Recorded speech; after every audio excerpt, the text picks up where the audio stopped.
On the bold and the beautiful, the next 3 weeks unravel with crushing emotion and tangled intentions as Liam Spencer's terminal diagnosis remains the heartbeat of every storyline.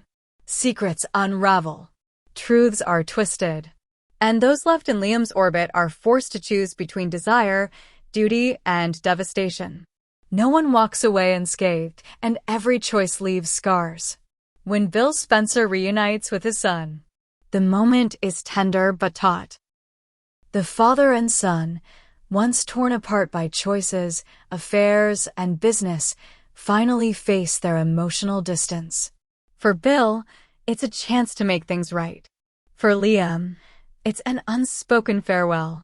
They don't realize it at first, but this is a goodbye masquerading as reconciliation.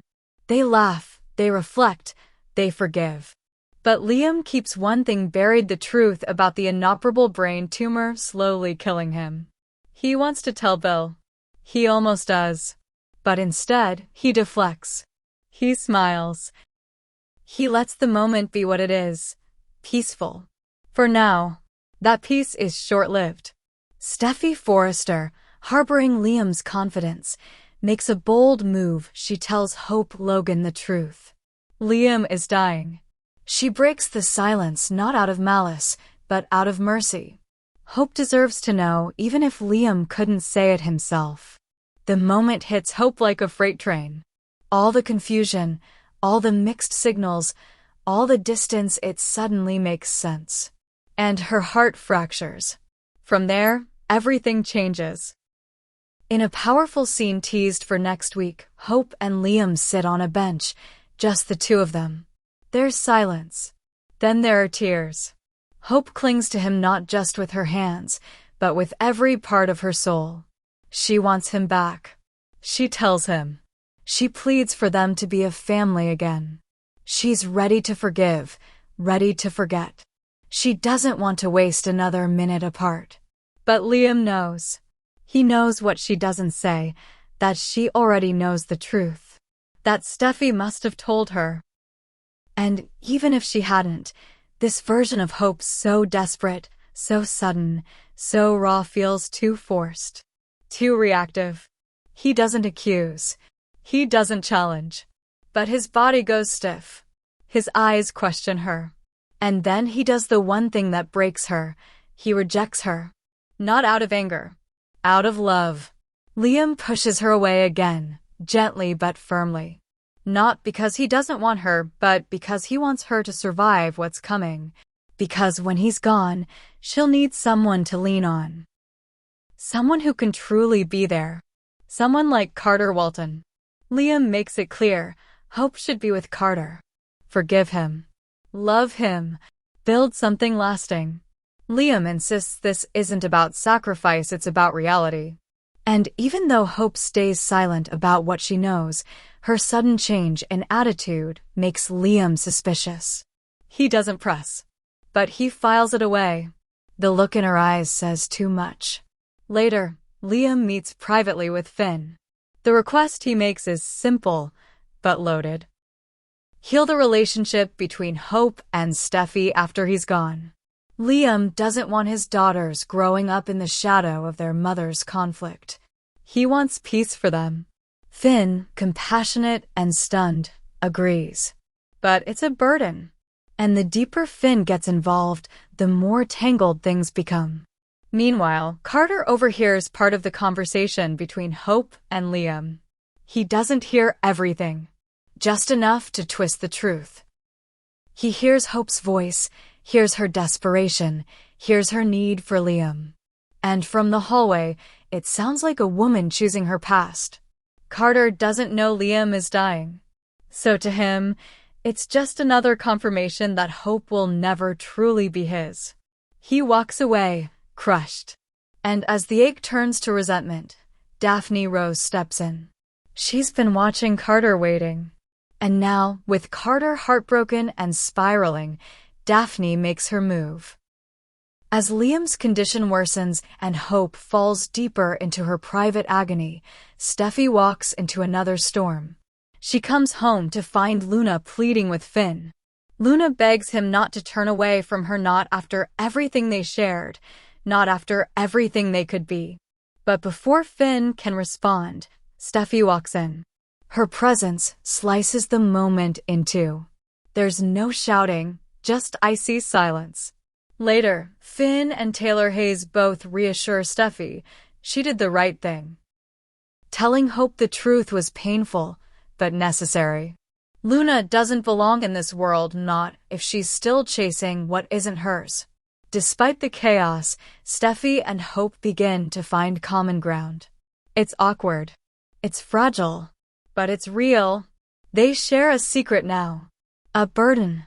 And the more Liam suffers, the more their bond solidifies. Steffi, despite everything, opens the door for Hope to return to Forrester Creations. Not just as an employee, but as a symbol of Liam's dying wish, a unified family. Hope agrees. But the timing is brutal. Fresh off her rejection by Liam, Hope tries to reach out to Carter again. She's not fully over Liam, but she remembers Carter's loyalty, his warmth, his steady presence. She reaches out not just for closure, but maybe for a second chance. She walks into his office, heart open, and walks into a scene she wasn't prepared for. Carter is with Daphne. The air is thick with passion. Their chemistry is undeniable. And Hope sees everything. She doesn't say a word. She just stands there, silent, shattered. It's not about jealousy. It's about realization. Liam doesn't want her. Carter has moved on. And she's alone. The days grow darker as Liam's symptoms intensify. He begins to lose balance. His vision blurs. His memory lapses. People notice. Even those who haven't been told begin to ask questions. Hope grows more frantic. Steffi tries to hold her together. Bill finally learns the truth and the revelation hits him like a bullet. He rages. Then he crumbles. And the man who built an empire realizes he can't save his son with money or power. In the background, Luna simmers. She watches as Steffi wins again respect, control, peace with Hope. Luna, feeling cut off from everything, eyes a new opportunity. Will Spencer. If Liam is dying, and the Spencer name is about to fracture again, Luna sees a path. Not one built on love, but one built on revenge. She gets closer to Will, offers him warmth, comfort. And when secrets begin to leak, when Will overhears Hope talking to Brooke, when conversations bleed through office walls, Luna is there to catch every detail. And use it. As May draws to a close, Liam's strength falters. He collapses in front of Kelly. He forgets Beth's birthday. He stares at the horizon as if he can already see the end. And still, he smiles. He tells Hope she'll be okay.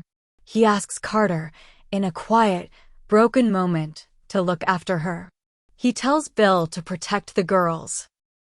He tells Finn he trusts him. And to Steffi, he says nothing, just gives her a look that says everything. One man, one secret, and a storm of emotional wreckage that no one can escape. The bold and the beautiful is racing toward tragedy, and no one is ready for the final goodbye.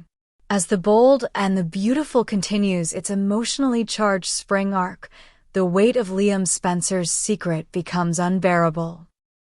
His terminal brain tumor, incurable, inoperable, and devastating, is no longer something that can be carried in silence. The cracks in his composure grow wider. The symptoms become more severe.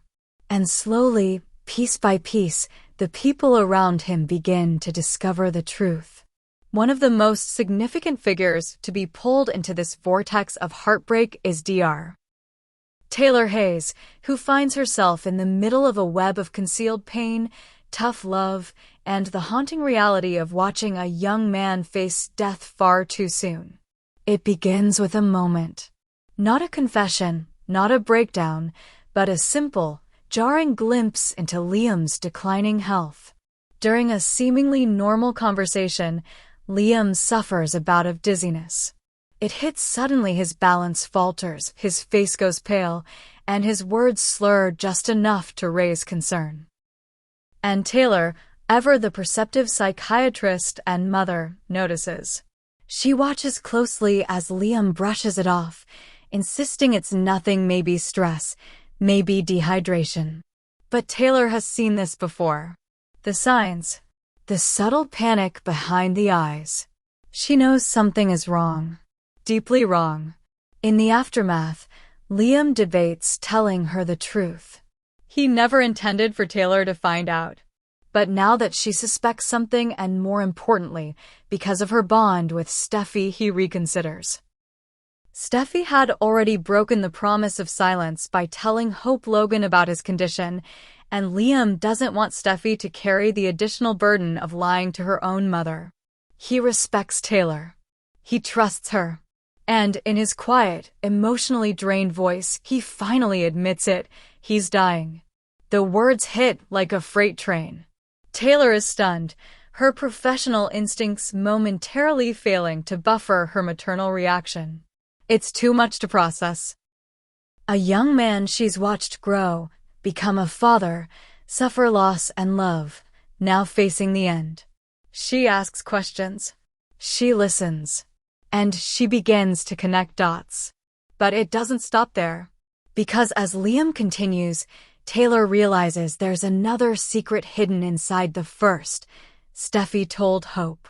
Liam doesn't say it directly, but it's there in a sentence, in a slip. And Taylor knows instantly. She sees it in his hesitation. Hope didn't find out by accident. Steffi told her.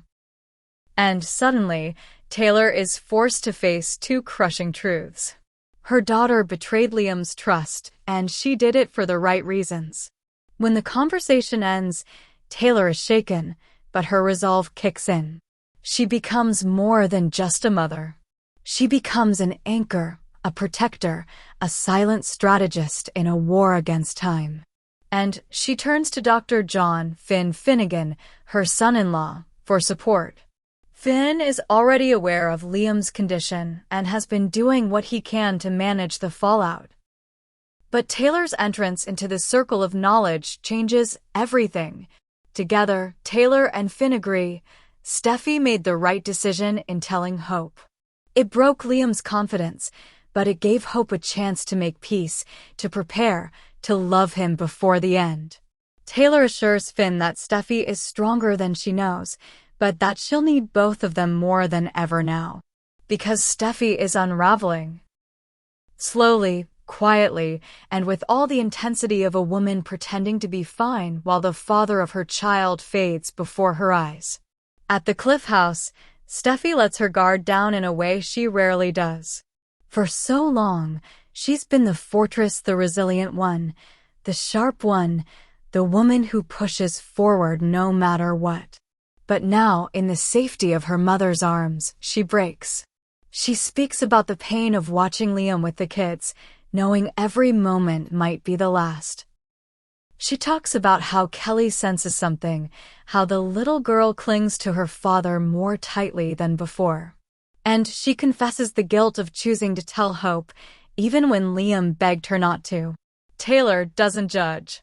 She listens. She holds Steffi. And she reminds her daughter that in moments like this, there is no perfect choice, only the best choice possible under impossible circumstances. Meanwhile, Hope begins to slip further into emotional chaos. Liam's rejection still burns, even though she now understands why. He wants her to move on, to be with someone who can love her through the years. Carter Walton. But Hope can't think about Carter, not when Liam's life is ticking away like sand in an hourglass. Still, she tries. She tries for her children. She tries for herself. But nothing feels right. Carter, meanwhile, continues to misunderstand everything. He saw the closeness between Hope and Liam. He heard the desperation in her voice. And now he thinks Hope has chosen Liam again. His pride wounded and his heart bruised, Carter retreats into silence and into the arms of Daphne Rose, who wastes no time seizing the moment.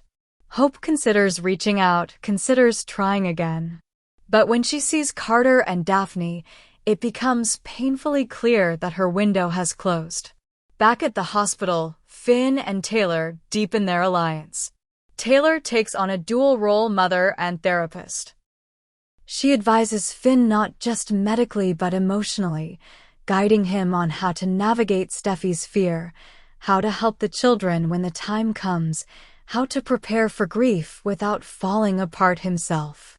Finn, already feeling the pressure, finds comfort in her experience. But even he begins to feel the cracks. The closer Liam gets to the end, the harder it is to pretend anything is normal. And Liam? Liam starts saying goodbye in small ways. He has quiet conversations with Bill, with Brooke, with Wyatt. Some know what's happening. Some don't. But every interaction is soaked in finality. And when he looks at his daughters, he holds them tighter. He memorizes their laughter. He closes his eyes and listens to the rhythm of their voices. Every second is a treasure.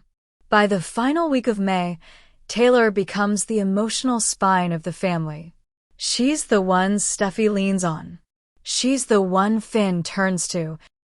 She's the one holding the center when everything begins to fall apart. And in a heartbreaking moment, she sits with Liam alone, just the two of them, and tells him what every mother wants their child's father to know. Your children will remember you as a hero, not as a sick man. Through her, the bold and the beautiful explores the raw, intimate agony of anticipatory grief. Taylor is no longer just a supporting player, she's the emotional compass pointing every character toward what matters most. Love, family, forgiveness, and legacy.